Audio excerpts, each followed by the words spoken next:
पतित पावन सीताराम। रघुपति राघव राजा राम, पतित पावन सीताराम। रघुपति राघव राजा राम, पतित पावन सीताराम। पतित पावन सीताराम, जानकी वल्लभ सीताराम। पतित पावन सीताराम, जानकी वल्लभ सीताराम। पतित पावन सीताराम, जानकी वल्लभ सीताराम। पतित पावन सीताराम, जानकी वल्लभ सीताराम।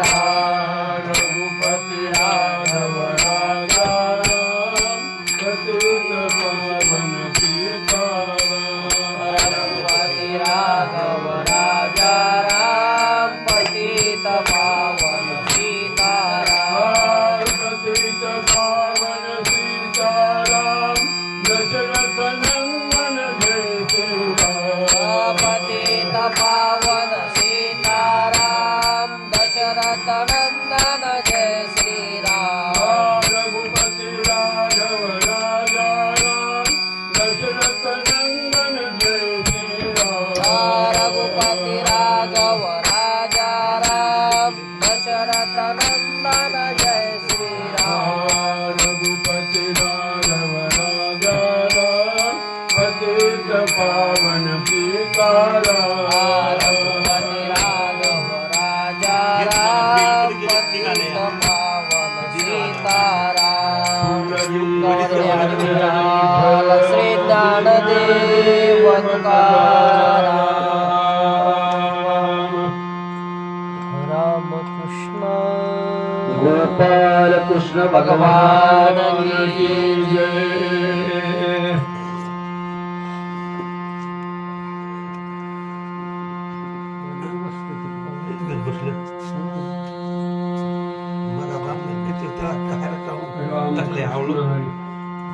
दुसरी बाटली द्या.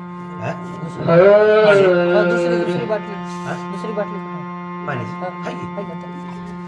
कर्पूर गौरम करुणावतारम, संसार सारम भुजगेन्द्रहारम, सदा वसतं हृदयारविन्दे, भवं भवामी सहित नमामि। मनोजवं मारुततुल्यवेगं, जितेन्द्रियं बुद्धिमतां वरिष्ठं, वातात्मजं वानरयूथमुख्यं, श्रीरामदूतं शरणं प्रपद्ये। समचरण सरोजं सान्द्रनीलाम्बुदाभं, जगन्नीतपाणि मङ्गलं मङ्गलानां, तरुणतुलसीमाला कञ्जनं कञ्जनेत्रं, सदयधवलहासं विठ्ठलं चिन्तयामि। वसुदेवसुतं कंसचाणूरमर्दनं, देवकी परमानन्दं, कृष्णं वन्दे जगद्गुरुं। श्रीगणेशाय नमः। हरि ओम नमः शिवाय, ओम नमः शिवाय, नमः शिवाय। श्री गणेश महाराज की जय। मोडून जाईल. श्रीमन्नारायण नारायण नारायण, श्रीमन्नारायण श्रीमन्नारायण नारायण नारायण, श्रीमन्नारायण नारायण श्रीमन्नारायण नारायण नारायण, श्रीमन्नारायण नारायण नारायण, श्रीमन्नारायण नारायण नारायण, श्रीमन्नारायण नारायण नारायण, श्रीमन्नारायण नारायण नारायण, श्रीमन्नारायण नारायण श्रीमन्नारायण नारायण नारायण श्रीमन्नारायण नारायण नारायण श्रीमन्नारायण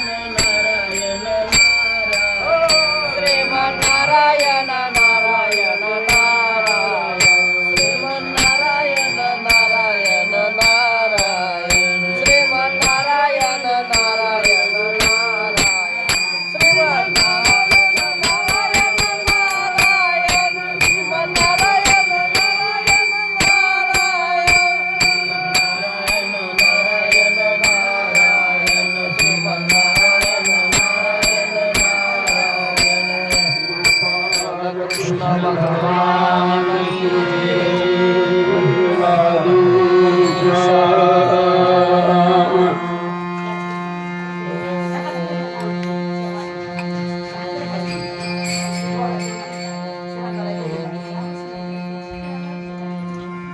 शांत राहा प्रसादाचं टुकडं तिकडेच घ्या तिकडे टाकून चलत जा. पावन भूमीमध्ये पवित्र भूमीमध्ये चालू असलेली ही भागवत कथा श्रीमद भागवत महापुराण कथा. या कथेचा आजचा तिसरा दिवस आहे. खेळीमेळीनं गुण्या गोविंदानं चालू असलेली ही कथा. अतिशय सोज्वळ अशा प्रकारचं वातावरण वृक्षाच्या दाट सावलीमध्ये भगवान शंकराच्या मंदिरात चालू असलेली ही श्रीमद भागवत महापुराण कथा. कथेचा आजचा तिसरा दिवस आहे.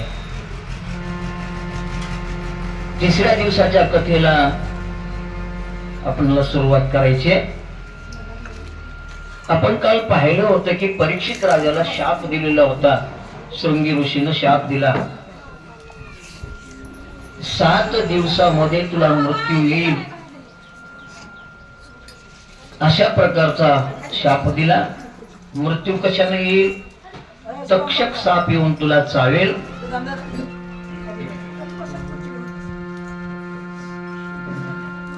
तक्षक साप येऊन तुला चावेल आणि तुझा मृत्यू होईल अशा प्रकारचा शाप दिला.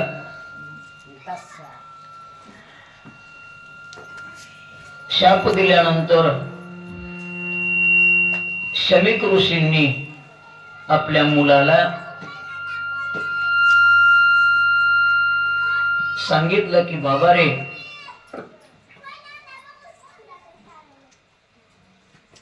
राजाला भूक लागलेली होती, तहान लागलेली होती. राजा होता तो, त्याचं आपण आगत स्वागत केलं नाही, त्याला पाणी सुद्धा विचारलं नाही. त्यानं इकडं तिकडं पाहिलं. आणि मी कालच सांगितलं की भुकेला माणूस घरातल्या कोणावर पडेल काही सांगता येत नाही. राजाला राग आला. वास्तविक पाहता परीक्षित राजा हा न रागावणारा प्रजाहितदक्ष राजा होता. प्रजेचं कल्याण करणारा होता, प्रजेचं हित करणारा राजा होता. परंतु राग आला. कशामुळे आला? त्याला कारण अशा प्रकारचं झालं होतं की त्या राजानं म्हणजे परीक्षित राजानं आपल्या डोक्यावरती जरासंधाकडून आणलेला सोन्याचा मुकुट डोक्याला घातलेला होता. आणि त्या सोन्याच्या मुकुटामध्ये कली बसलेला होता. कली बसलेला असल्यामुळं राजाला राग आला. राजानं त्या आश्रमाच्या बाहेर पडलेला साप होता, धनुष्याच्या टोकानं तो साप असा उचलून फेकला. तो साप जाऊन शमीक ऋषीच्या गळ्यामध्ये पडला. शमीक ऋषी ध्यानस्थ होते आणि ध्यानस्थ असलेल्या माणसाला बाहेर आपल्या जगतामध्ये काय चाललेलं आहे याचं भानही नसतं. देहभानावरच तो नसतो. देहभानावर माणूस नसतो तो. शमीक ऋषीला काहीही कळालं नाही. परंतु राजा आश्रमाच्या बाहेर पडला आणि शमीक ऋषीचा मुलगा आश्रमामध्ये प्रवेश करता झाला. आश्रमामध्ये प्रवेश केल्याबरोबर त्यानं पाहिलं वडिलांच्या गळ्यामध्ये मेलेला साप आहे. बाहेर राजा जाताना दिसतोय, परंतु लांब गेलेल्या हाकेच्या अंतरावरती गेलेला लांब राजा. त्याला हाक मारून काही सांगता येत नाही, बोलता येत नाही, काही नाही. पण राग आला, तरुण रक्त सळसळलं आणि रागावून त्यानं राजाला शाप दिला की आजपासून 7 दिवसामध्ये तुला येऊन तक्षक चावेल, 7व्या दिवशी तुला तक्षक चावेल आणि तुझं मरण होईल, तू मृत्यू पावशील. हा, हे पाहिजे. हलक्या स्वरात जरी झालं तरी काही हरकत नाही, पण पाहिजे. कारण का मला कसं होतंय माहितीये का, कुठं गेलत असतं, कुठंच नाही, काय केलं असतं काहीच नाही, कशाला गेलत असतं, उग गेल तू म्हणला. असं नको व्हायला ना, निदान विण्याचा झंकार तरी असावा.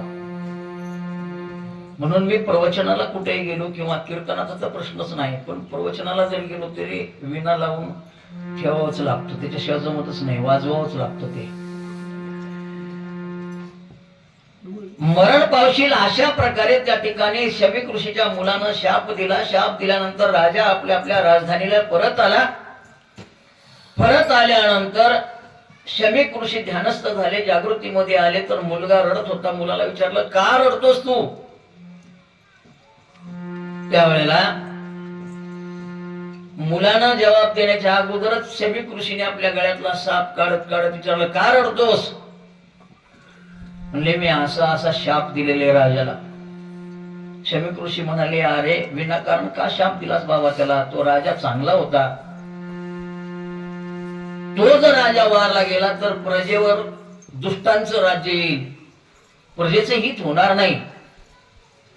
मग शाप दिलास तू, का दिलास? राजा भुकेला होता, तहानेला होता, त्याला भूक लागली होती, तहान लागली होती, त्याला क्रोध येणं साहजिक होतं, राग येणं साहजिक होतं. पण तू तरी असा आतताईपणा करायला नको पाहिजे होतास. अशा प्रकारे त्या ठिकाणी शमीक ऋषीने म्हणले. आणि आता झालं ते झालं. आपल्याकडचे 2 दूत पाठव हस्तिनापूरला आणि परीक्षित राजाला जाऊन सांग की तुला अशा प्रकारचा शाप दिलेला आहे. हेरांनी जाऊन परीक्षित राजाला सांगितलं, तू मला शाप दिलेला आहे. मृत्यू परीक्षित राजाच्या डोक्यावर गोंगवत होता. मी कालच सांगितलं महाराज, माणसाचा मृत्यू 7च दिवसात आहे, 8वा दिवसच नाही. मग राजाला तो मृत्यू दिसत होता, पण इतरांना मात्र दिसत नव्हता.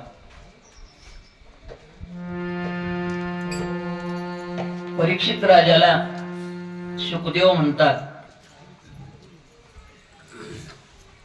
तू जसा प्रश्न विचारलास ना मला, तसाच प्रश्न मैत्रेयाला विदुराने विचारलेला होता. आजच्या कथेमध्ये मैत्रेय आणि विदुराचा संवाद होणार आहे. कृष्ण परमात्मा निजधामाला निघून जातेवेळी त्या ठिकाणी उद्धव होते. उद्धव देखील निजधामाला जाण्याच्या तयारीला लागले कृष्णाबरोबरच. कृष्णाने विचारलं, कुठं निघालास? म्हणजे तुम्ही जिकडे चाललो तिकडच यावं म्हणालोय मी. अरे मी निजधामाला जातोय, माझ्या जागेवर जाणार आहे मी, आता मी राहणार नाही. म्हणजे मग मी येतो ना, मला तरी काय करायचं राहून इथं? तुम्ही गेल्यानंतर माझं कोण आहे इथं? अजिबात मी राहणार नाही, मी तुमच्या सोबतच येणार आहे. अशा प्रकारे उद्धवानं हट्टच धरला. भगवंताने उद्धवाला सांगितलं, म्हणजे उद्धवा, मी तुला पूर्णपणे ज्ञानाचा उपदेश करणार आहे. ते ज्ञानाचा उपदेश तुझ्याकडे ग्रहण करून ठेव आणि ग्रहण केलेलं ज्ञान मी गेल्यानंतर पाठीमागे या कलियुगामध्ये त्या ज्ञानाचा प्रसार तू कर, म्हणून तुला पाठीमागे राहावं लागणार आहे. अशा प्रकारे त्यांनी सांगितलं. मग उद्धव पाठीमागे राहिले. उद्धवाची आणि विदुरांची भेट झाली.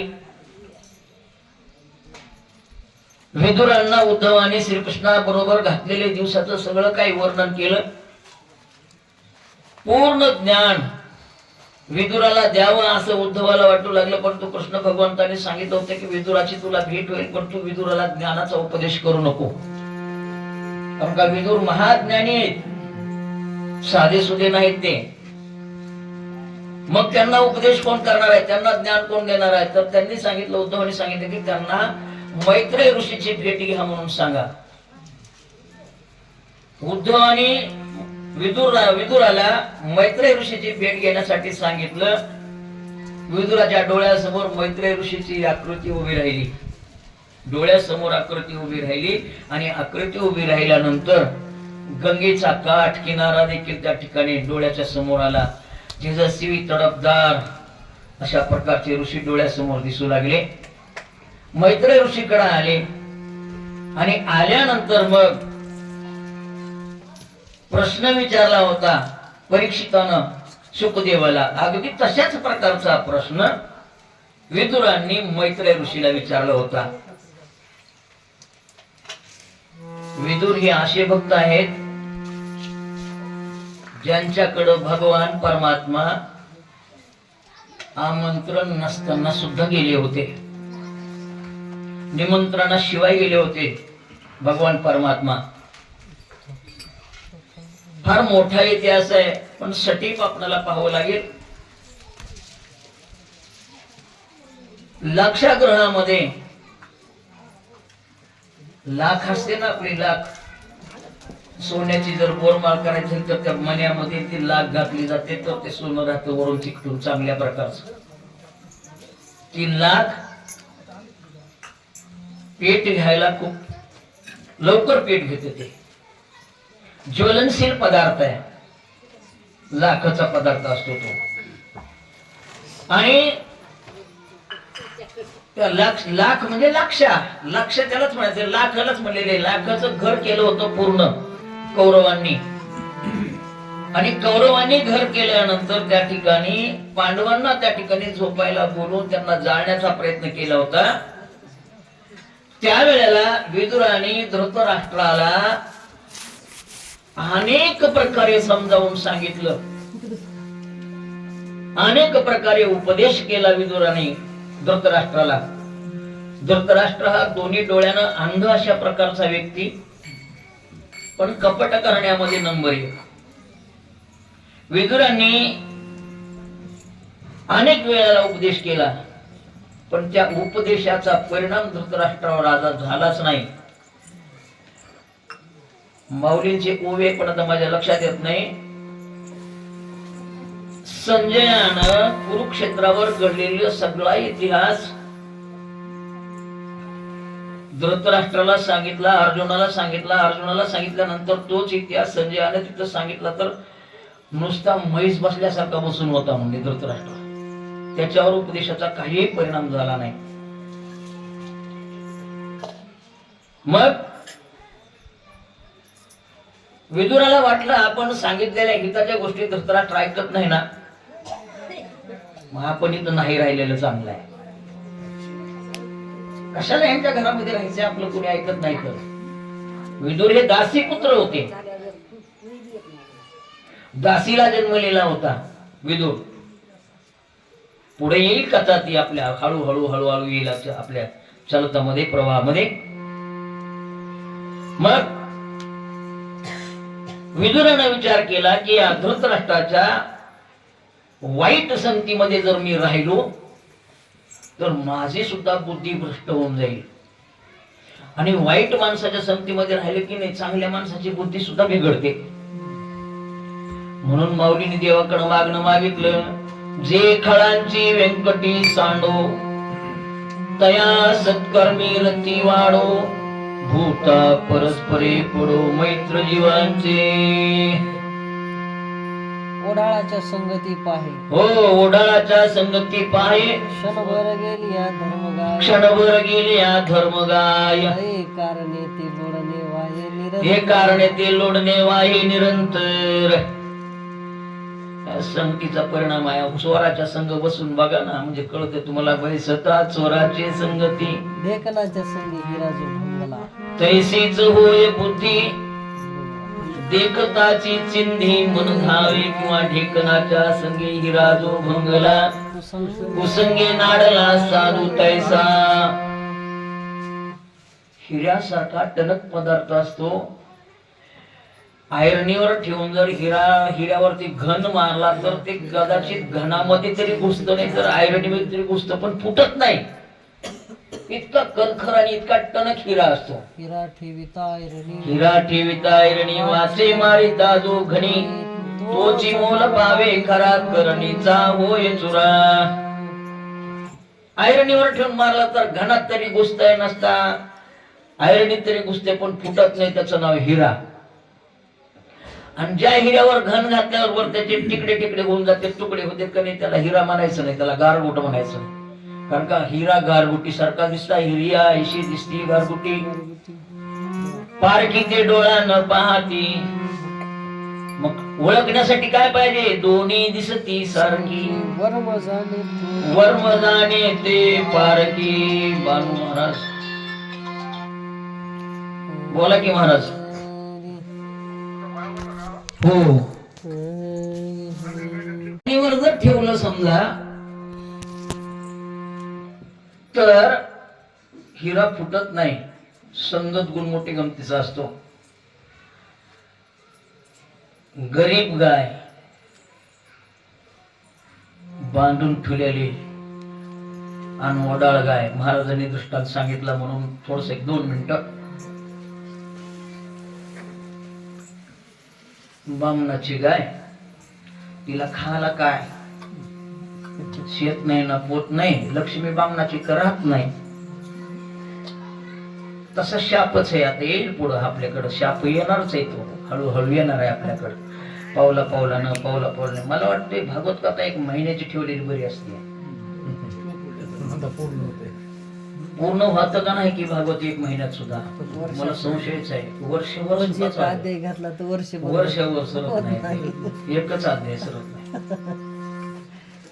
मग ती जाऊ चोऱ्या करणारी गाय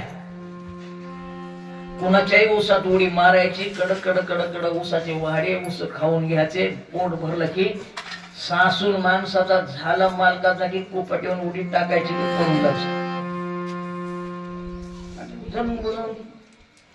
चोरटी चोटीन खाऊन पिऊन तयार होते.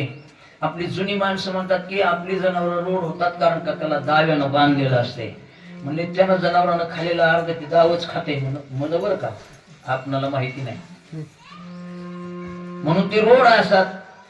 ती एके दिवशी बामणाच्या गायीशी जाऊन जात होती. तिनं बघितली गाय, म्हणली माई माझ्यावनीच गाय दिसायला पण इतकी रोड कशी? तिला विचारलं, अशी कशाला झाली, तुला खायला मिळत नाही का? काय करा बाई, मालकच टाकीत नाही म्हणल्यात, मी कुठाला खाऊ? म्हणली माझ्यासोबत चल, रगड खाला, कितीही खाय तू, फक्त माझ्या पाठी मागून याचं काम आहे तुझं. बरं म्हणले. ताणून ताणून दावं कसं तरी तोडलं, चराट तोडलं. संध्याकाळी अंधार पडायच्या वेळेला, कातर वेळेला त्या वडाळ गाई सोबत ती गेली. नंतर हिरवा चारा मिळाला गडे. ही वडाळ गाय आली, बडबड तिनं मोडले वाळे खाल्ले, पोट भरलं. ही तर आपलं एकच चिपाड धरून रगडत रगडत खाऊ लागली. एकच उसदा नाही का, एकच उसर ना. तिनं शेटे खायचे. गप्प गप्प गप्प गप्प तिनं खाली. तेवढ्यात मालकाचा सासू झाला, उडी टाकली, ती गाय गेली पळून आणि ही सापडली मध्येच. मालकानं पाठ सुजेपर्यंत मारली. कशाचा परिणाम झाला? संगतीचा.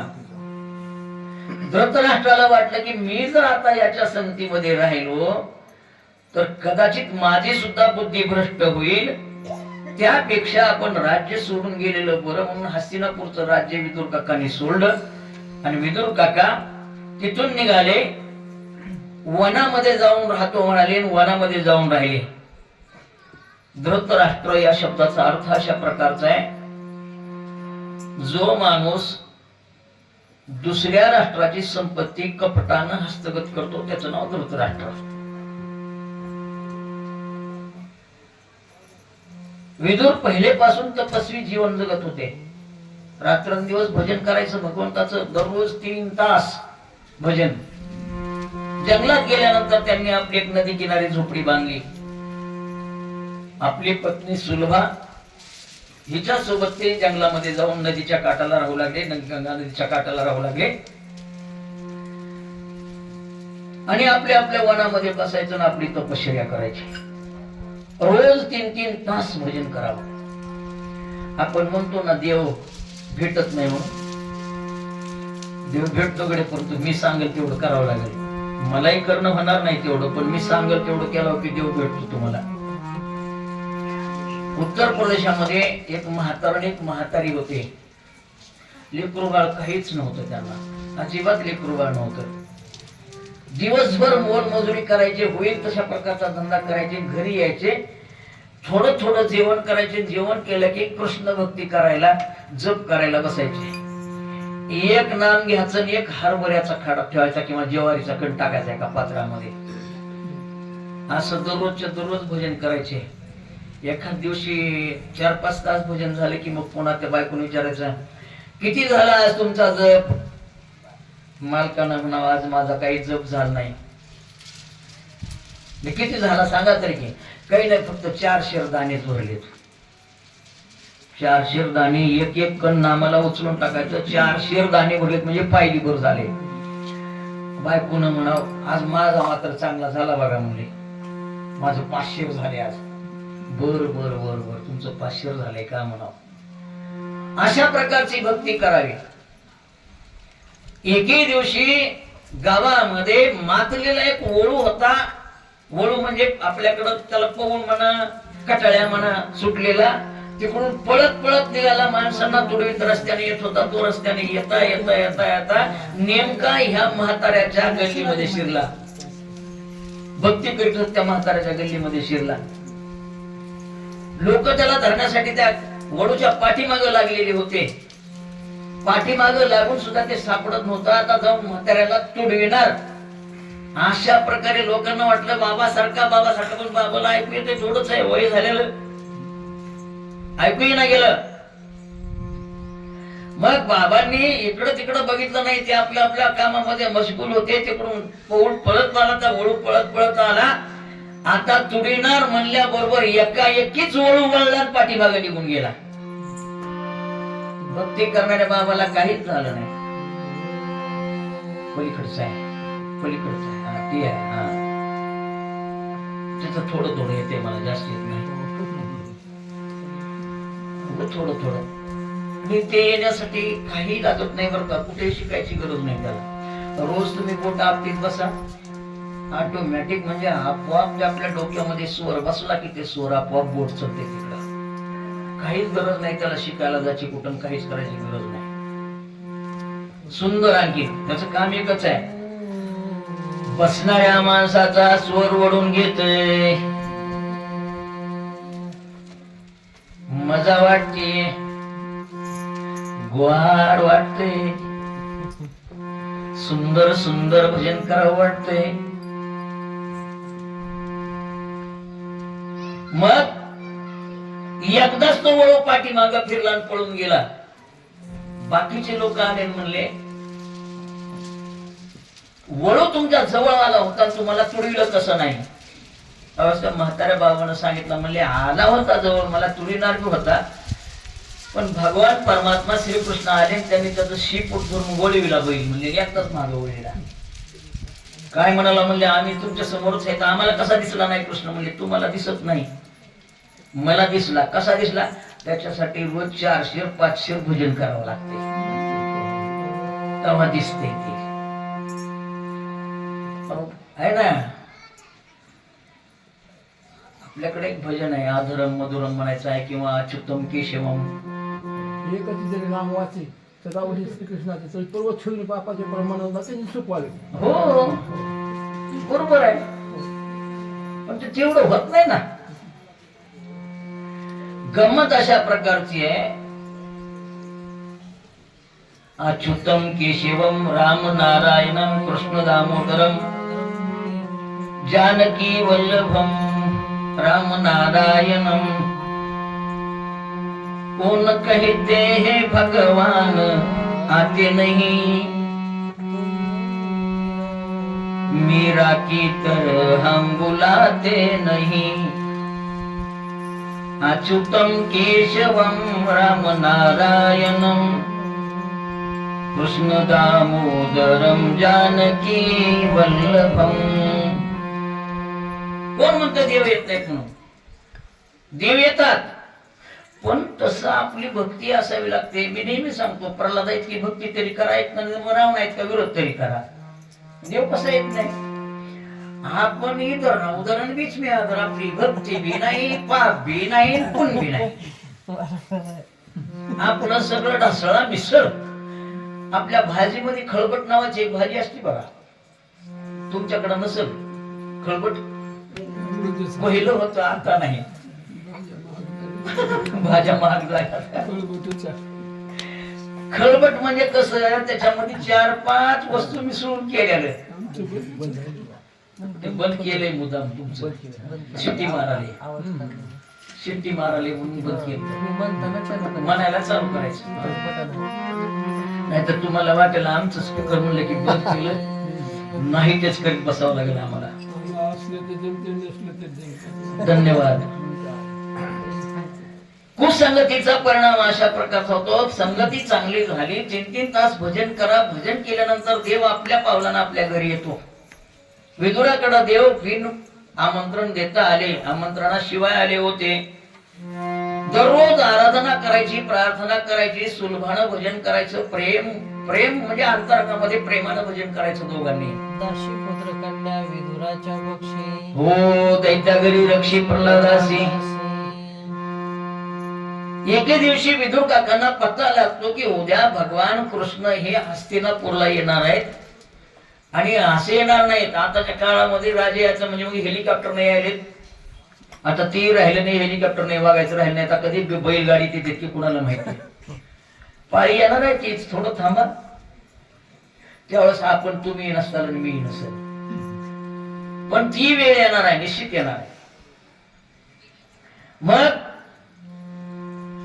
भगवान कृष्ण येणार आहेत. तेही रथातून पायी पायी शहरामधून जाणार आहे. त्यांची मिरवणूक अशा प्रकारचं कळाल्यावरून विदुर काकाला खूप आनंद झाला. धृतराष्ट्रानं भगवंताच्या स्वागताची तयारी खूप केली होती. जोरात तयारी केली होती. त्यांनी आदेशच काढला होता धृतराष्ट्राने, भगवान श्रीकृष्ण उद्याच्याला येते, त्यांना पंचपक्वान्नाचा भोग तयार करा. त्यांचे जंगी स्वागत झालं पाहिजे. पंचपक्वान्नाचं भोजन तयार करा.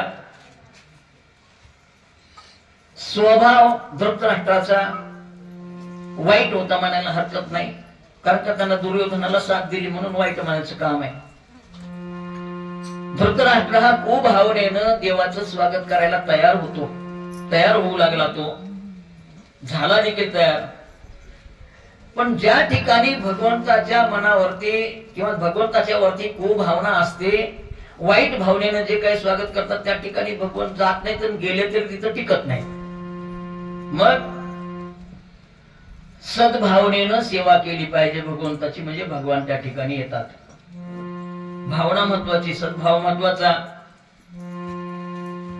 विदुर गंगा स्नानासाठी गेले होते. तिथं त्यांना कळलं उद्या द्वारकानाथ म्हणजे भगवान श्रीकृष्ण येणार आहेत. त्यांच्या स्वागतासाठी म्हणून मोठी रथयात्रा निघणार आहे. मोठं जंगी स्वागत केलं जाणार आहे. आणि त्या स्वागतामध्ये भगवान श्रीकृष्ण हस्तिनापुरामध्ये प्रवेश करणार आहेत असं त्यांना सांगण्यात आलं. कळालं. त्यांना कळल्यानंतर विदुराला खूप आनंद झाला. त्यांना आपल्या बायकोला सांगितलं, विदुरानं आपल्या पत्नीला सांगितलं, सुलभीला सांगितलं, म्हणजे सुलभा उद्या द्वारकानाथ येणार आहेत हस्तिनापुरामध्ये. सुलभाला देखील खूप आनंद झाला. म्हणजे नाथ आपणाला बघायला भेटतील का? द्वारकानाथ भगवान श्रीकृष्ण आपल्याकडे बघतील तरी का? फक्त नुसतं बघितलं तरी चांगलं आहे. आपल्या घरला तरी येतील का? विदुर काका म्हणतात घरला येतील का नाही माहिती नाही, पण जर आले समजा तर त्यांना बसवायचं कुठं? आपलं घर झोपडीचं. खायला आपण कंदमुळं खातो, कण्या खातो आणि आपलं जीवन चरितार्थ करतो आपण. अशा प्रकारे आपलं जीवन चाललेलं असते. आणि त्यांना आल्या तर बसवायचं कुठं?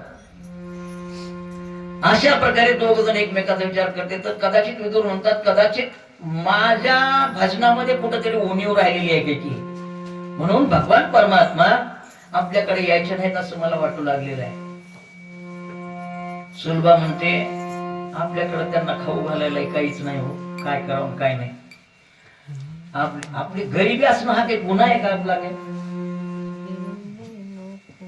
देवाला कळत असेल ना आपला गुन्हा, गरिबी आहे ह्याची म्हणून देवाला कळत नाही का? कळते ना. मूक शोधे तुळशी दळ तुका म्हणे मी दुर्बल. हो, जेवण झाल्यानंतरची गोष्ट आहे ती. सगळं कळतंय भगवंताला, कळत नाही का? कळतंय. द्वारकानाथ येणार आहेत, माझं 12 वर्षाचं तप फळाला आलं असं विदुरांना वाटू लागलं होतं. 12 वर्ष विदुर काकांनी एका जागी बसून तपश्चर्या केलेली होती. दररोज तपश्चर्या करावी आणि 12 वर्षे एका ठिकाणी बसून जो तपश्चर्या करतो त्याला देवाचं दर्शन झाल्याशिवाय राहतच नाही. बघा, रामदास स्वामीचा एक ग्रंथ आहे दासबोध. तर दासबोधामध्ये असं वर्णन आलेलं आहे की 1 लाख जप झाल्यानंतर काय होते, 2 लाख जप झाल्यानंतर काय होते, 3 लाख जप झाल्यानंतर काय होते, असं सांगत सांगत शेवटी रामदास स्वामींनी सांगितलं की 13 लाख नामाचा जर जप झाला तर भगवान तुमच्या समोर येऊन उभा राहतो. पण 13 लाख नाम जपवायला पाहिजे आपला. दिवसाच्या काठी आपण 5 वेळेस तरी नाव लिहितो का देवाचं? असं तोंडानं म्हणणं जाऊ दे, 5 मिनिटं बसावं देवाचं नाव कागदावर लिहावं. काहीच नाही, श्रीराम श्रीराम श्रीराम श्रीराम एवढं लिहावं. लिहितो का आपण? आपली सकाळ उघडती ती लेकरा बाळावर रागावण्यावर, बायकोवर रागावण्यावर, देवाच्या नावानं आपली सकाळच निघत नाही. आता हे चित्त मन बुद्धी सहित माझ्या हाती असून लक्ष देऊ. हो, जरा थांबा, पुन्हा सांगतो मी. काय होतंय, तुम्ही मध्ये बोलला की माझी विचाराची साखळी तुटते आणि पुन्हा साखळी जोडायला घिसडी लवकर सापडत नाही, असला प्रकार होते. म्हणून जरा मध्ये कामाचं असल्यावर बोला, त्याच्याबद्दल काही नाही, पण बिना कामाचं बोलू नका. बिना कामाचं बोललं की भगवान शाप देतो. मी नाही. कथेमध्ये जर डरडर करू लागलं तर त्याला पुढचा जन्म कशाला म्हणून मी उगाच मग का सांगतो कीर्तनी बडबड करील जर कोणी बेंडूक होणी. बघा, मी नाही बा, महाराज म्हणले कीर्तनामध्ये जर कोणी बडबड करू लागलं तर ते भेंड कशा जन्माला जाते, म्हणून मध्ये बडबड करू नये.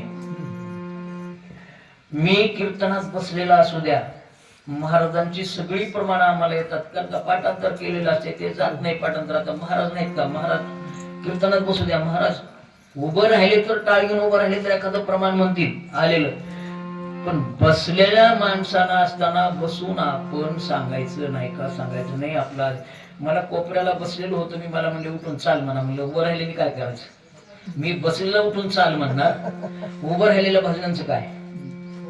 मी बसलेलो आहे, मला चालीची गरज नाही, मी बसून कीर्तन ऐकतोय. उभं राहिलेले लोक 2 घंटे उभं राहिले, त्यांना एक अर्धून तरी म्हणून जाणे, कशाला उभं राहतील ते? त्यांना म्हणून देण्या गेलो. तेवढ्या माणसामध्ये म्हणले महाराज, म्हणले बरोबर आहे, म्हणले महाराजांचं उभं राहिलेल्या पैकी म्हणा. नियम आहेत जिथल्या तिथं. 12 वर्ष एका जागी बसून जर कोणी तप करत असेल तर त्या तपाच्या अंती भगवान परमात्मा प्रसन्न होऊन समोर येऊन उभा राहतात, दर्शन देतात. अशा प्रकारे विदुराने मनाला म्हणले की सुलभा, 12 वर्षाचं तप आपल्याला आज फळाला आलं, प्रभू दर्शन द्यायला आले. सुलभा म्हणते मलाही तसंच वाटतंय धनी, मलाही तसंच वाटू लागलेलं आहे. विदुर काका सुलभीला म्हणतात, सुलभा मी दररोज कृष्णाला वंदन भक्ती करतो, नमस्कार करतो, वंदन भक्ती करतो. कदाचित जर माझी त्यांची भेट झाली तर मला तो काका म्हणून हाक मारी. काका म्हणून मला हाक मारेल, अशा प्रकारे विदुर सुलभेला सांगतात. जीव ज्या वेळेला दीन होतो आणि ईश्वराला शरण जातो, थोडस अवघड आहे, एक वाक्य अवघड आहे. जीव ज्या वेळेला दीन होतो आणि दीन होऊन ज्यावेळेस देवाला शरण जातो, तेव्हा ईश्वर त्याला खूप मान देतो, खूप सन्मान करतो तो ईश्वर. सुलभा म्हणते, धनी आता माझी फक्त एकच इच्छा आहे म्हणे. काय? माझ्याकडे एक बार भगवंताने यावं, ही माझी एकच इच्छा आहे, दुसरी इच्छाच नाही. त्यानं माझ्याकडे घरला यावं, जेवावं, म्हणजे मला बसलेल्या ठिकाणी कृष्ण परमात्म्याला जवळून मला पाहता येईल, बघता येईल. अशातल्या अशी गोष्ट त्यांनी बोलून दाखवली. सुलभा म्हणते, तुम्ही त्यांना आपल्या घरला बोलवून का आणत नाही? बोलवून आणा की त्यांना. विदुरा सुद्धा तेच वाटत असतं, जावं कृष्णाला सांगावं आमच्या घरला या जेवायला म्हणून सांगावं. पण आपण गरीब, आपल्या घरी खायला काय, काहीच खायला नाही, काय द्यावं देवाला? तो देव आहे. माणसाला काही पडते, पण एखाद्या माणसाला म्हणा तुम्ही तर देव आहेत बाबा, म्हणते ती म्हणते कसं आले आम्ही कशाची देव? देव म्हणलेलं खपत नाही माणसाला. वाईट बोललेलं तर नका खपू जा, पण तुम्ही देव आहेत म्हणा. देव आम्ही कशाचे देव आहेत हो, काही बी म्हणू नका असं म्हणते. देव म्हणलेलं खपत नाही लोकांना.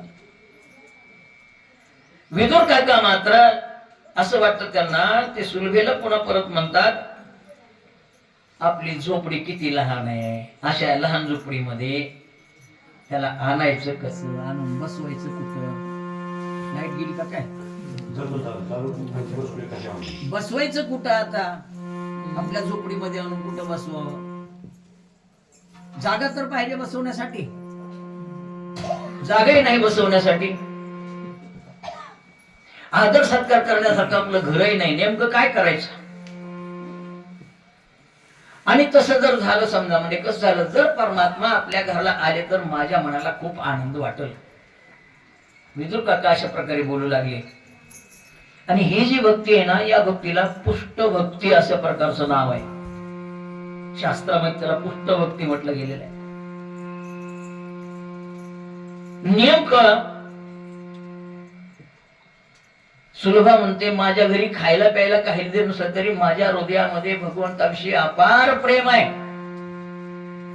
मी माझं प्रेम त्या देवाला अर्पण करते, पण भगवंत यायला पाहिजेत. वाट पाहतायत दोन्ही नवरा बायको. प्रभूला काय कळत नाही का? आणि प्रभूला फक्त एकच पाहिजे, प्रेम पाहिजे. थोर प्रेमाचा भुकेला हाची दुष्काळ दयाला. काय पाहिजे? प्रेम पाहिजे. त्याला दुष्काळ फक्त प्रेमाचाच आहे. प्रेमानं भजन करावं. नाथ महाराजांचं एक वाक्य आहे, महाराज हरिपाठामधलं चरण आहे बघा. अर्थाविन पोती वाचून काही त्याच्या पाठीमागचं काय बघा. प्रेमाविन भजन राखाविन मोती.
देवाला काही लागत नाही, फक्त प्रेम लागते. प्रेमाविन भजन नाकाविन होती, अर्थाविन पोती वाचुनी काय. पोथीच्या ओवीचा अर्थ कळाला तर पोथी वाचायची नसता, पोथी वाचायची नाही, नियम बाळगून टाकायचा. प्रेमानं भजन करावं, त्याला दुष्काळ फक्त प्रेमाचाच आहे. प्रेमानं भजन केले की देव आपलासा झाल्याशिवाय राहतच नाही. देव भावाचा भुकेला, देव भावाचा भुकेला, हाची दुष्काळ, हाची दुष्काळ तयाला, थोर प्रेमाचा भुकेला, हाची दुष्काळ तयाला. मग सगळे वैष्णव ह्याच आशेवर जगत असतात की प्रभू अंतकाळच्या समयाला तरी मला येऊन भेट दिल्याशिवाय राहणार नाहीत. अंतकाळी प्रभू निश्चित येईल अशा प्रकारे वाटतं त्यांना. अशा प्रकारे त्यांची इच्छा होती.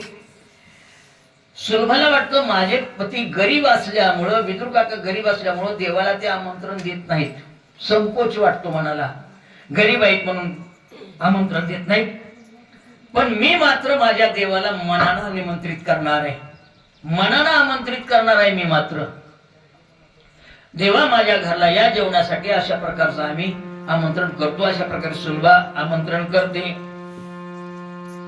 मग तो दया सिंधू आहे, प्रेम पाहतो, निश्चित माझ्या घरला आल्याशिवाय राहणार नाहीत. अशा प्रकारे त्या ठिकाणी सुलभा आपल्या मनानं आमंत्रण देत असते. दुसऱ्या दिवशी विदुर काका आणि सुलभा नदीवर स्नानाला गेले असतात. तिकडून भगवान श्रीकृष्णाची मिरवणूक निघते. गर्दी जमलेली आहे, जसे नेता बघण्यासाठी गर्दी जमते तशा प्रकारची गर्दी जमलेली आहे त्या कृष्णाला बघण्यासाठी. सुलभा आणि विदुर काका गर्दीमध्ये त्या ठिकाणी उभे असतात.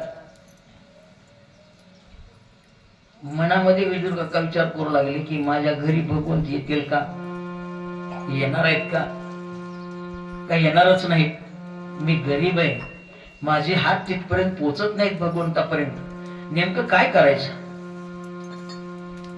पण नाही आले तर नाही आले, आता मी या ठिकाणी उभं राहिलो. भगवान कृष्णाची नजर माझ्या नजरेला निदान मिळावी तरी, माझ्याकडे बघावं तरी भगवंताने. अशा प्रकारची इच्छा विदुराने व्यक्त केलेली आहे. आणि नेमका रथ विदुराच्या जवळून जात असताना भगवान श्रीकृष्ण त्या गर्दीमध्ये इकडं तिकडं कुणाला तरी शोधू लागले. आणि विदुरांची त्यांची दृष्टादृष्ट झाली.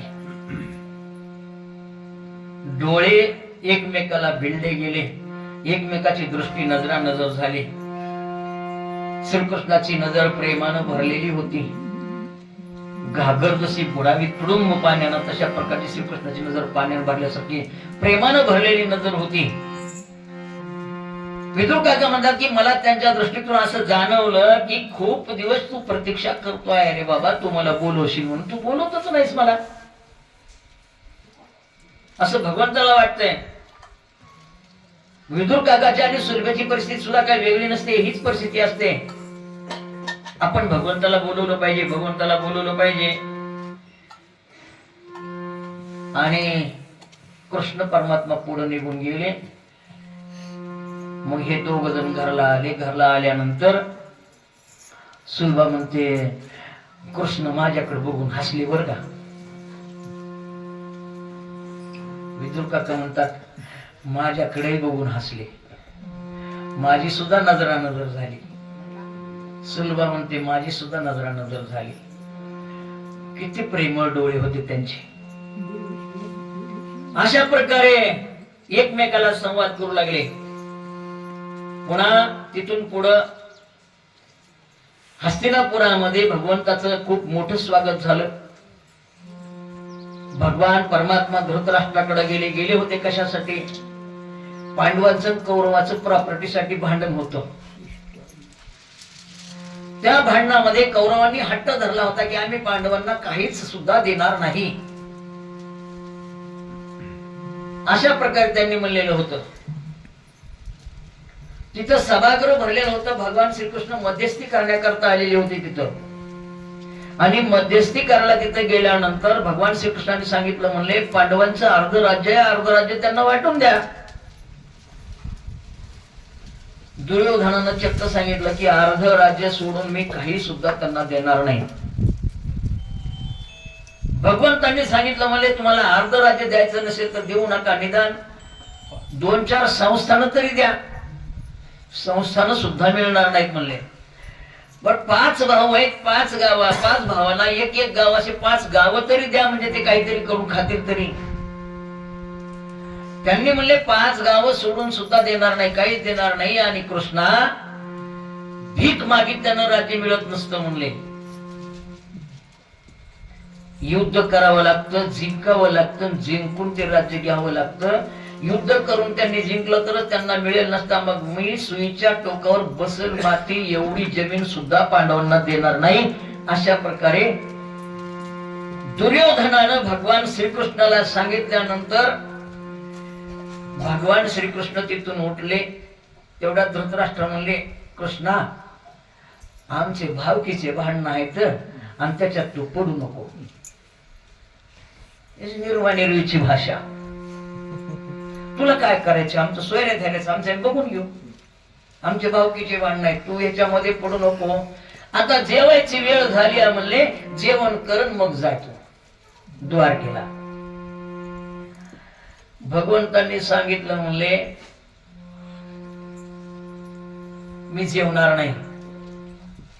धृतराष्ट्र म्हणाले मी पंचपक्वान्नाचा बेत केले, 56 भोगाचा स्वयंपाक केलेला आहे, रेडी आहे, तयार आहे स्वयंपाक, फक्त जाऊन जेवायला बसायचं काम आहे. मग मात्र कृष्णानं सांगितलं, अरे मी ज्या कामासाठी आलो होतो ना ते काम सफल झालं नाही, मी इथं जेवणार नाही. तुमचा 56 भोगाचा स्वयंपाक असो किंवा आणखी काही असो, मी इथं जेवणार नाही. जेवणार नाही, मी जेवणार नाही. मग आमचे भांडणं आमच्या जवळ सोडा म्हणले आणि तुम्ही त्याच्यामध्ये पडू नका आणि सोडून द्या. हे सगळं सोडा ना, जेवायला चला. सगळं सांगितलं भगवंतांनी, सरळ सरळ सांगितलं म्हणले मी इथं जेवणार नाही म्हणजे जेवणार नाही. तुमच्या राजवाड्यात मला जेवायचं नाही. बोलण्याला जर मान दिला असता तर जेवले असते, पण प्रेम कुठं होतं, प्रेमच नव्हतं ना. मग द्रोणाचार्य उठले, पुढे गेले, म्हणजे कृष्णा त्यांच्याकडे जेवू नको, आमच्याकडे चला जेवायला. द्रोणाचार्यांनी सांगितलं.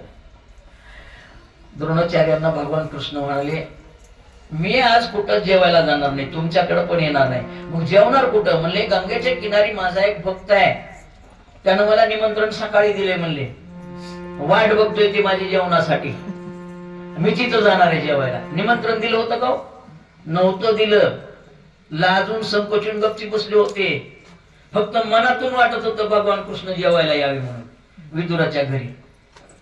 पण विदुर काका मनात वाटून काय करायचं म्हणजे येते तेव्हा खरं. भगवंतांनी असं म्हणल्यानंतर श्रीकृष्ण तिथून निघाले आणि निघाल्यानंतर सरळ सरळ बाहेर आले. द्रोणाचार्यांना वाटलं की ब्राह्मणाचं ब्राह्मण पण इथंच ठेवलं देवानं आणि भक्ती करणारा श्रेष्ठ ठरला म्हणजे आज फक्त भक्ती करणारा श्रेष्ठ ठरला. त्या रस्त्यामध्ये फेरी जात असताना विदुर काकाकडे बघितलं, सुनबाकडे बघितलं, त्यावेळेस ह्या 2 जणांनी हात जोडले, दर्शन घेतलं कृष्णाचं. बाहेरूनच लांबूनच दर्शन घेतलं. दर्शन घेतल्यानंतर आपल्या आपल्या झोपडीत आले आणि बसले आपल्या आपलं भजन करीत. दुसरं काय कामच नव्हतं ना.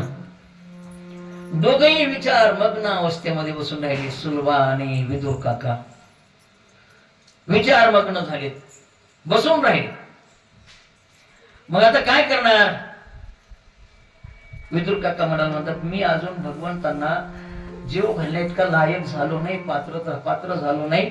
माझ्या भक्तीमध्ये कुठेतरी उणीव राहिलेली आहे म्हणून देव माझ्याकडे येत नाही. मनात म्हणतात हे कृष्णा, अरे तुझ्यासाठी आम्ही सर्वस्वचा त्याग केलाय रे, काम तर पाहतोस.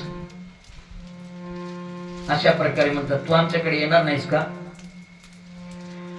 इकडं श्रीकृष्ण हस्तिनापुराहून निघतो तर सरळ राजगृहातील पंचपक्वान्नाचं जेवण सोडून दिलं. जेवण सोडून तर न घेता तो तिथून निघाला. आला ते थेट विदुराच्या झोपडीत आला. देवघराला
थेट विदुराच्या झोपडीमध्ये आले. भगवान श्रीकृष्ण हस्तिनापुरातून निघाले ते थेट विदुराच्या झोपडीमध्ये आले.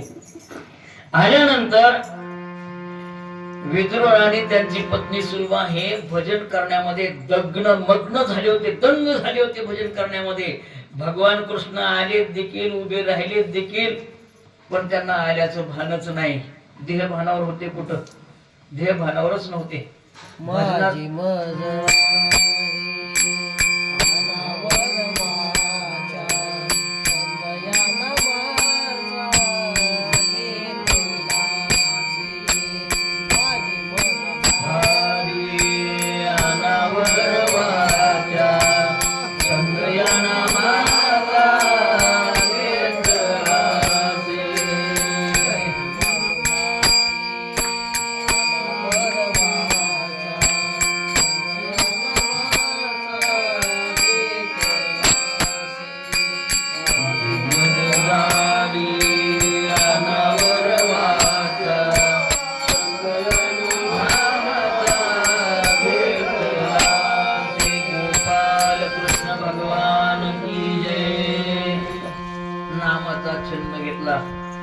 माणसाची वाचा अनावर व्हावी.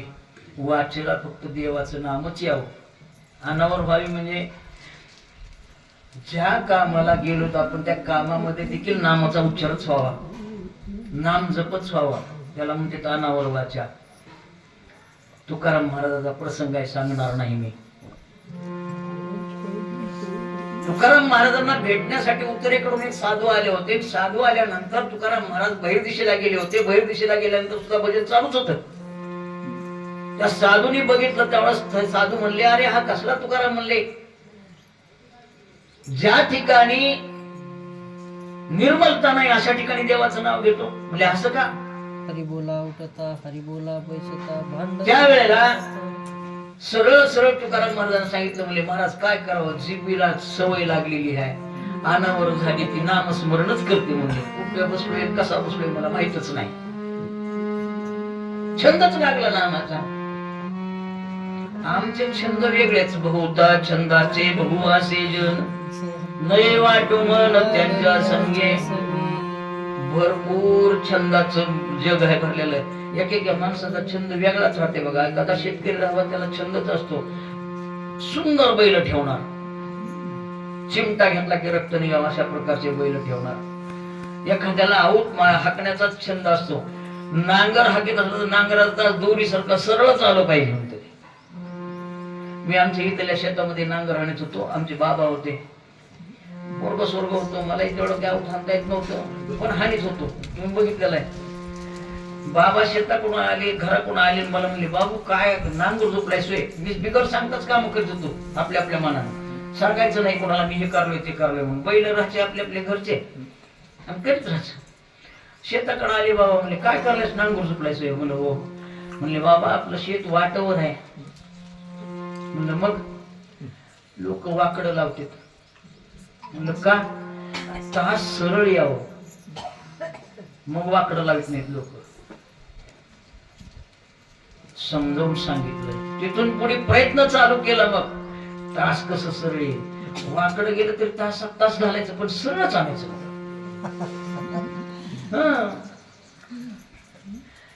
तासात तास बऱ्याच वेळ जातात, कधी कधी फटी पडते.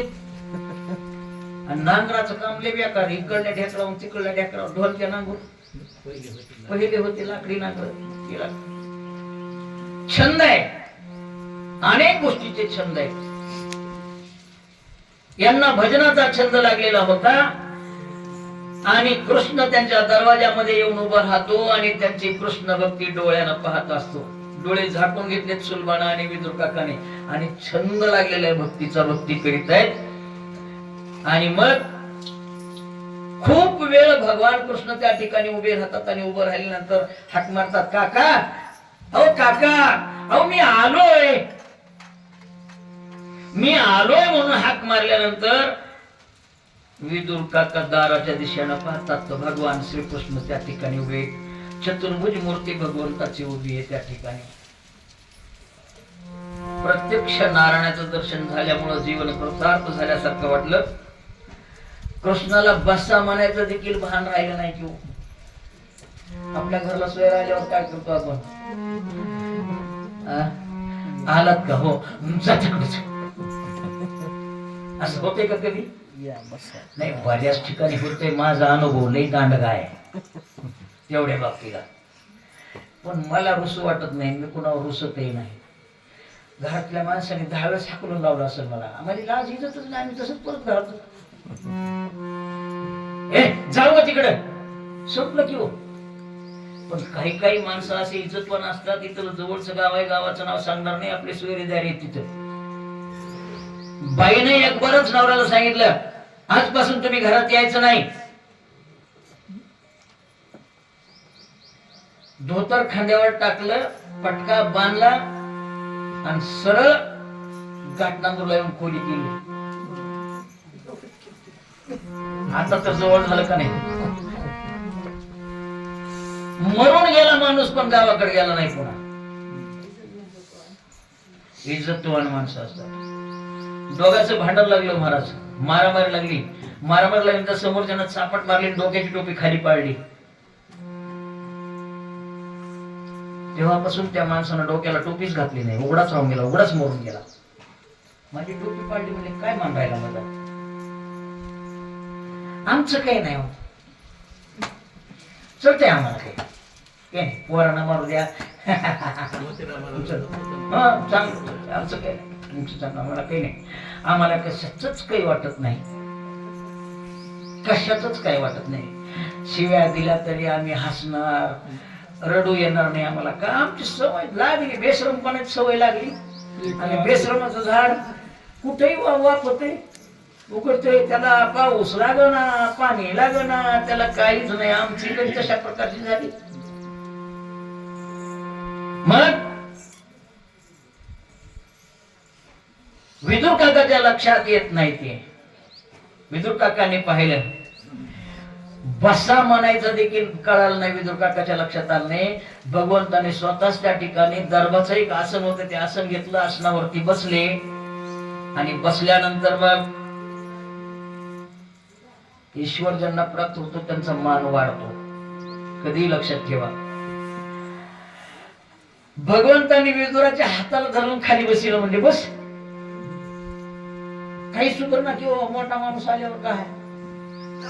आमचे बिडकर महाराज होते, एक दृष्टांत सांगायचे. बिडकर महाराज, बऱ्याच लोकांनी कीर्तन ऐकलं असेल बिडकर महाराज. त्यांनी म्हणावं, गरीबाच्या घरला राजा यावा. कोल्हापूरचा राजा एक जण गरीबाच्या घरी गेला. त्यानं गेल्यानंतर सांगितलं, म्हणजे तुझ्या घरला मी आज जेवायला येणार आहे. ह्याला आनंद झाला. कोल्हापूरचा राजा माझ्या घरला येईल, कोल्हापूरचा राजा माझ्या घरला येणार आहे, कोल्हापूरचा राजा माझ्या घरला येणार आहे. मग घरला गेलं, बायकोला म्हणला, राजापूरचा कोला आपल्या घरला येणार आहे, राजापूरचा कोला आपल्या घरला येणार आहे, राजापूरचा कोला आपल्या घरला येणार का कोल्हापूरचा राजा येणार आहे. कळायचं का की?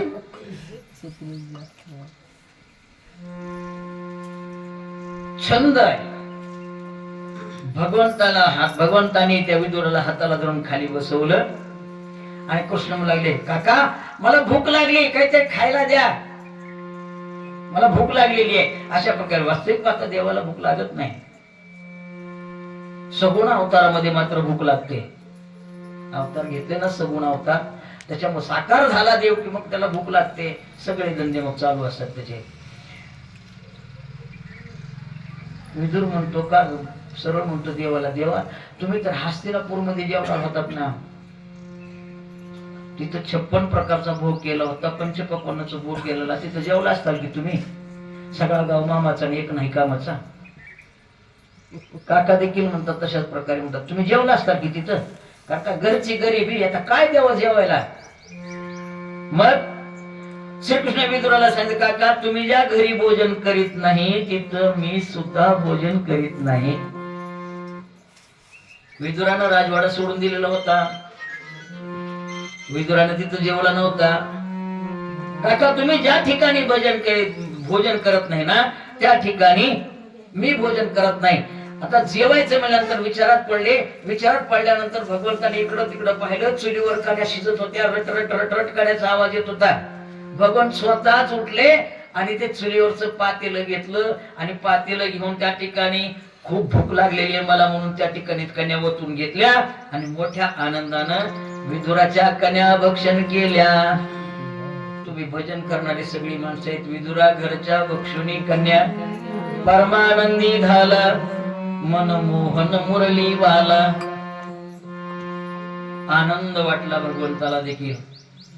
याला विदुर भक्ती अशा प्रकारचं नाम आहे. इथं विदुर भक्ती आहे आणि विदुरानं जो धृतराष्ट्राला उपदेश केला त्याला विदुर नीती अशा प्रकारे म्हटलं गेलेलं आहे.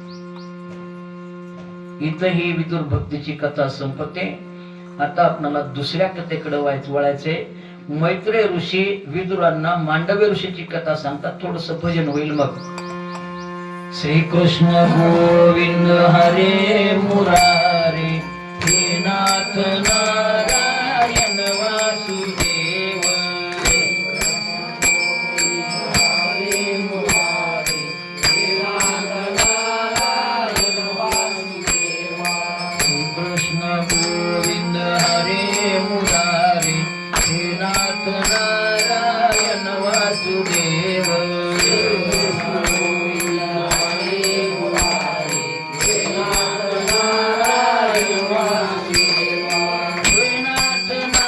नारायण वासुदेव,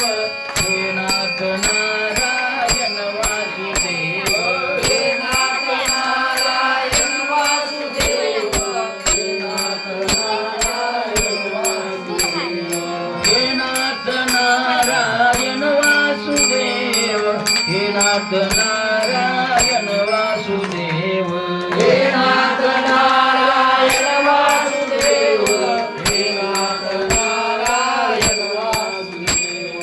श्रीकृष्ण गोविंद हरे मुरारे, हे नाथ नारायण वासुदेव. हरे मुरारे, हे नाथ नारायण वासुदेव. श्रीकृष्ण गोविंद हरे मुरारे, हे नाथ नारायण वासुदेव. श्रीकृष्ण गोविंद हरे मुरारे, हे नाथ नारायण वासुदेव. हे नाथ नारायण वासुदेव.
उद्धवानं मैत्रेय ऋषीकडे विदुराला पाठवलं.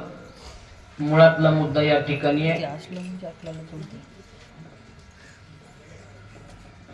विदुर काका मैत्रेय ऋषीकडे जात असताना मनामध्ये विचार करू लागलेले, भगवंतानं मला आपलं मानलेलं आहे, मग मैत्रेय ऋषी मला मानतील का, आपलं मानतील का, माझ्यासोबत ते नातं जोडतील का, मला उपदेश करतील का ते, अशा प्रकारचा विचार विदुर काकांच्या मनामध्ये आला. विदुर काकांनी स्नान आटोपलं गेलं. स्नान केल्यानंतर विदुर काका मैत्रेय ऋषीच्या आश्रमामध्ये गेले. केल्यानंतर त्या ठिकाणी मैत्रेय ऋषींना त्यांनी नमस्कार केला, वंदन केलं. त्यावेळेला मैत्रेय ऋषी विदुर काकांना म्हणाले,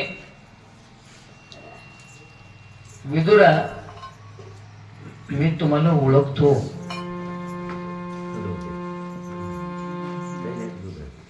तुम्ही साधारण माणूस नाहीत. विदुर काका म्हणजे साधारण माणूस नाहीत. विदुर काका म्हणजे यमराजाचे अवतार होते, यमराजाचे अवतार होते. मांडव्य ऋषींनी शाप दिला होता तुम्हाला, म्हणून तुम्हाला या मृत्यू लोकांमध्ये शूद्र योनीमध्ये तुम्हाला अवतार घ्यावा लागला, जन्म घ्यावा लागला. म्हणजे तुमचा जन्म शूद्राच्या घरी त्याच्यामुळे झाला. विदुरांचा जन्म, तुम्ही दासीपुत्र म्हणून जन्माला आलात. दासीपुत्र, दासीचा मुलगा म्हणून तुम्ही जन्माला आलात.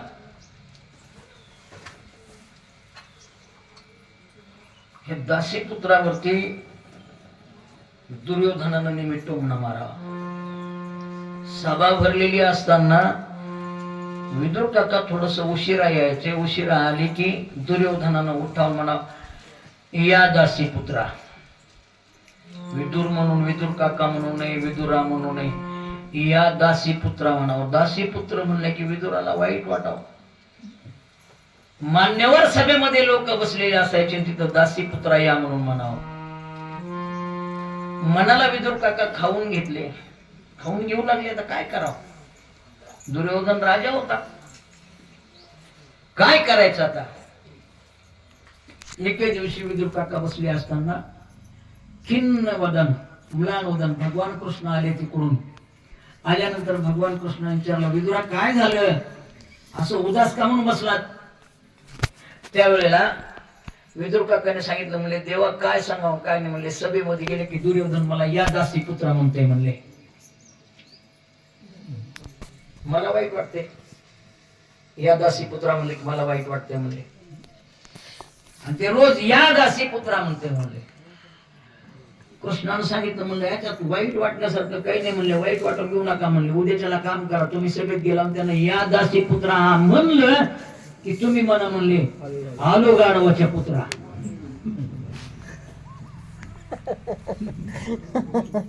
आलो गाढवाच्या पुत्रा म्हणा म्हणले तुम्ही. म्हणजे दुर्योधन गाढवाचा पुत्र. ते मला विचारलं, मी कसं काय गाढवाचा पोरगा बनू. विचारल्यावर त्याला सांग म्हणले, तुझ्या माईला जाऊन विचार कसा असते गाढवाचं पोरग, कसं असते. मनातला मळ निघून गेला. कृष्णाला काढला मनातला मळ. विदुर काका दुसऱ्या दिवशी सभेमध्ये गेल्याबरोबर या दासी पुत्रा म्हणून म्हणला दुर्योधनानं.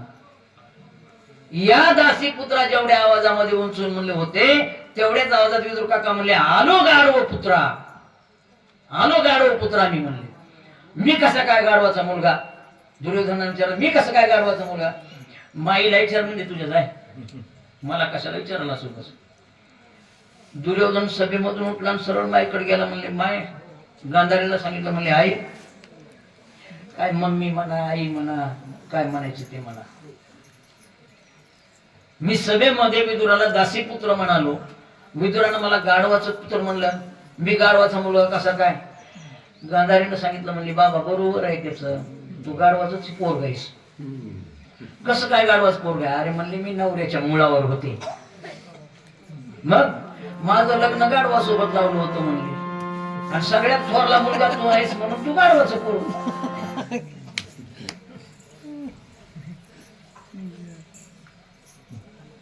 वर्म आहे. दासी पुत्र कसे झाले? मधल्या काळामध्ये एक वेळेला ते काय होते माहितीये का, माग माग माग माग बुडात जावं लागले, बुडातून तुम्हाला सांगण्यासाठी पुढे यावं लागले. जर अर्धवट सांगितलं तर तुम्हाला ते कळणार नाही. मग हे कसं, ते कसं, ते कसं, असा विचार देखील माणसाच्या मनामध्ये राहू द्या. आता इथं आम्हाला दिले चांगलं चांगलं दिसाले खाच, मला त्याच्यातलं काही खायचं नाही, माझा काय प्रश्न नाही. काय होतंय, सुरुवातीचा काळ जर बघितला तर शंतनू राजाला 3 मुलं झाली. शंतनूच्या पाठीमागचा इतिहास नाही सांगणार मी, मग गंगेच्या भेटमिलनापासून सांगावं लागतं. 3 मुलं झाली.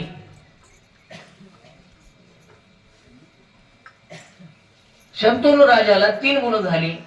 गंगेपासून झालेला भीष्म आणि सत्यवती पासून झालेले 2, चित्रांगद आणि विचित्रवीर्य, असे 3 मुलं झाले. त्यापैकी भीष्माने तर प्रतिज्ञा केली होती मी लग्न करणार नाही, पण राज्यसिंहासन सांभाळण्यासाठी मदत करेन म्हणून सांगितलेलं होतं. चित्रांगद आणि विचित्रवीर्य या दोघं अकाली मृत्यू पावले. एक रोगानं मेला, एक युद्धामध्ये मेला. हळू न बोला,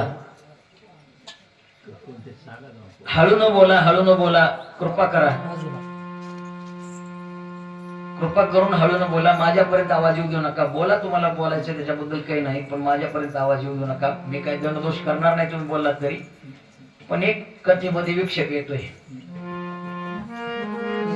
चित्रांगद आणि विचित्रवीर्य हे दोघं, या दोघांचे अकाली निधन झालं. इथं कुरु वंशाचा इतिहासच संपला होता.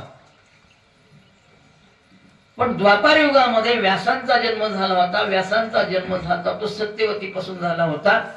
पराशर ऋषीचा मुलगा व्यास. आणि व्यासांनी आईला सांगितलं होतं की तुला गरज पडल्यानंतर नुसतं माझं ध्यान कर, मी तुझ्या समोर येऊन उभा राहील. आणि त्यावेळेला सत्यवतीनं व्यासाचं ध्यान केलं. व्यास मुनी आले आणि व्यासाच्या दृष्टीपथातून पुन्हा 3 मुलं निर्माण झाली.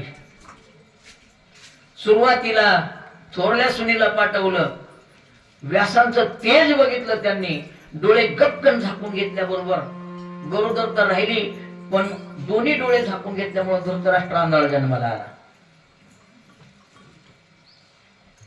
दुसरी सून पाठवली. पाठवल्यानंतर तिनं देखील तेज पाहिलं. तेज पाहिल्याबरोबर ती पांढरी फटक पडली. सहन झालं नाही ते तेज. पांढरी फटक पडल्यानंतर तिथं पंडू राजाचा जन्म झाला. तो पांढरा शुभ्र दिसायला होता. आपल्याकडे काय बघा, कुठं कुठं पांढरे शिपट माणसं राहतात इंग्रज असल्यासारखे. असा पंडू राजा निर्माण झाला. पंडू राजा निर्माण झाल्यानंतर पुन्हा थोरल्या सुनेला पाठवलं.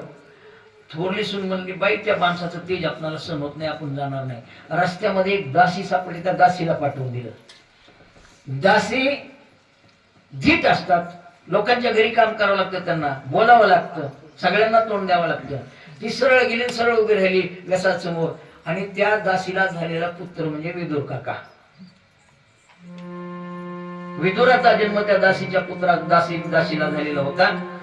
मग मांडव ऋषीच्या शापामुळे शूद्राच्या घरी जन्म झालेला आहे तुझा, असं मैत्रेय ऋषीने सांगितल्यानंतर विदुर काकांनी विचारलं, म्हणले मैत्रेय ऋषीने विचारलं, मांडव्य ऋषीचा मी असा काय गुन्हा केला होता म्हणून मला शाप दिला त्यांनी?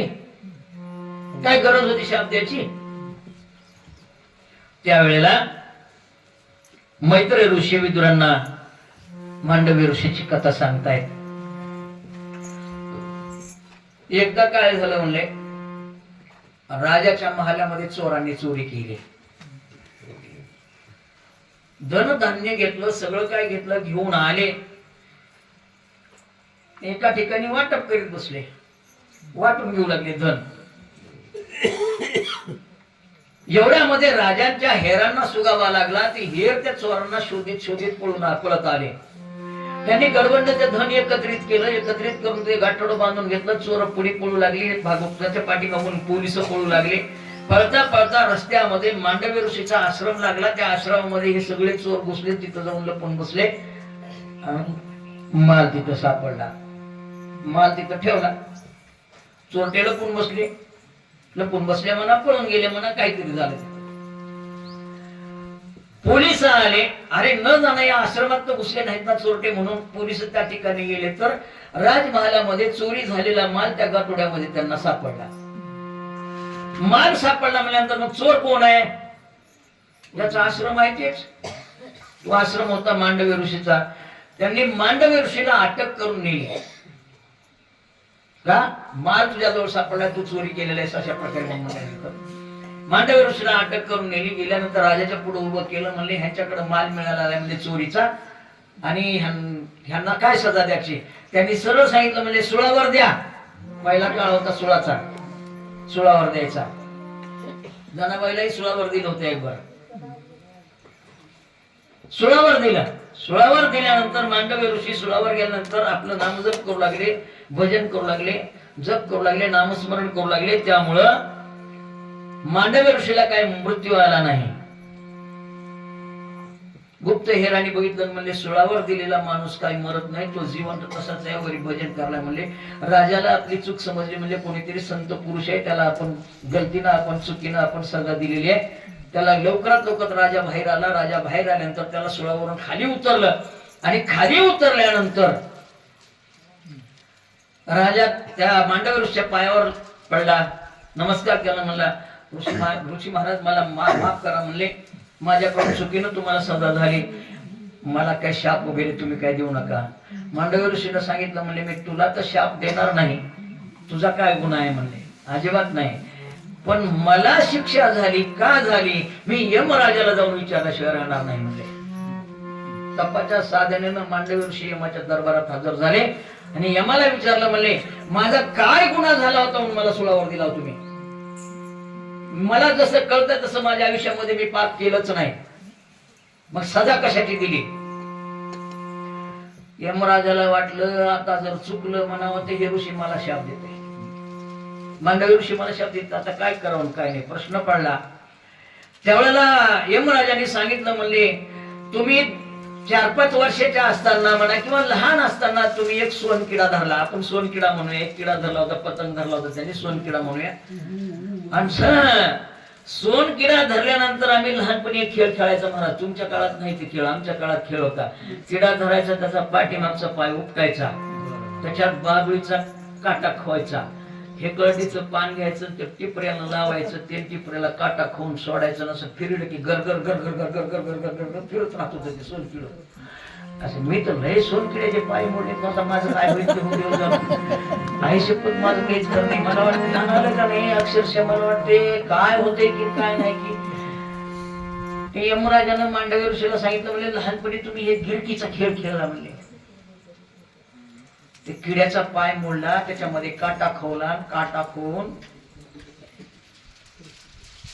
फिरत म्हणले तुम्ही, ते गुन्हा झालाय. भीष्माचार्य देखील शरपंजरी पडलेले होते बाणाच्या टोकावर. तसे तर माळेगावच्या जत्रेत सुद्धा काट्यावर उभे राहतात लोक, मी बघितले काट. मी गेलो माळेगाव जत्रेला एक बार, पण मी खोडीलाय थोडा. त्या काट्यावर उभं राहिलं होतं, म्हणलं बघावंच, म्हणलं हे कसं उभं राहिले काट्यावर. माणसाला काटा टोचत नसते कुठे, पायाला काटा नाही का, लोखंडाचे पाय आहेत का त्याचे, बिगर बुटाचं बिगर चपलाचं त्या काट्यावर उभं राहिले असं करून, भोवतालून काटे मध्ये पाय देऊन उभं राहिले काट्यावर. उभं राहिलो, सगळे माणसं बघत उभे राहू लागले. म्हणजे बघावंच म्हणलं, वजन जवळ गेलून दिला, लुटून त्याला लुटून दिलं, ढकलून दिलं, तर खाली लाकडाच्या फळ्या त्याच्यावर उभं राहिले, भोवतालून काठले. अरे म्हणलं लोकाला काय लोकाडा लबाडी करू. शरपंजरी भीष्माचार्य पडले होते. भीष्माचार्याने देखील भगवंतांना प्रश्न विचारला होता की मी काय पाप केलं होतं म्हणून मला बाणाच्या शयेवर टाकलं तुम्ही. तेवढंच भगवंतांनी कपाळाला अंगठा लावला भीष्माचार्य. पाठीमागचा जन्म दिसला भीष्माचार्यांना. एकही पाप नाही. पुन्हा लावला अंगठा कपाळाला. एकही पाप नाही. 100 जन्म असे बघितले भीष्माचार्याने, एकही पाप नाही. पण 100व्या जन्मात मात्र रथ जात असताना चलत चलत सरड्या रथाखाली येतोय म्हणून बसल्या बसल्या वरून रथावरूनच भीष्माचार्यानं त्या बाणाच्या टोकानं सरड्या असा उचलून फेकला. ते कुपावर पडला होता, कुपाटीवर पडला. आणि त्या कुपाटीवर पडलेल्या सरड्याच्या पोटामध्ये काटे घुसले होते. हिच पाप झालं होतं. भगवंतांनी सांगितलं म्हणून तुम्ही शरपंजरी आहात. भीष्म पहुडे शरपंजरी बाणाच्या शय्येवरती म्हणून पडलेला होता. अशा प्रकारे मांडवी ऋषीने यमराजाला प्रश्न केला. म्हणजे माझा काय गुन्हा होता. म्हणजे 4-5 वर्षाचं लहान असताना तुम्ही अशा प्रकारचा खेळ खेळला होता म्हणून तुम्हाला शाप दिला होता. मांडवे ऋषी वाहिला सुळी एक ऊ झाला वलिता. एक ऊ झाला वदिता म्हण. ऊ मारली होती म्हणते.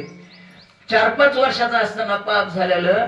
त्यावेळेस मांडवी ऋषीनं सांगितलं म्हणले लहानपणी जर पाप झालं, जाणता किंवा अजाणता जर पाप झालेला असेल तर त्या पापाची शिक्षा तुम्ही आता मला देऊ शकत नाहीत मोठेपणी.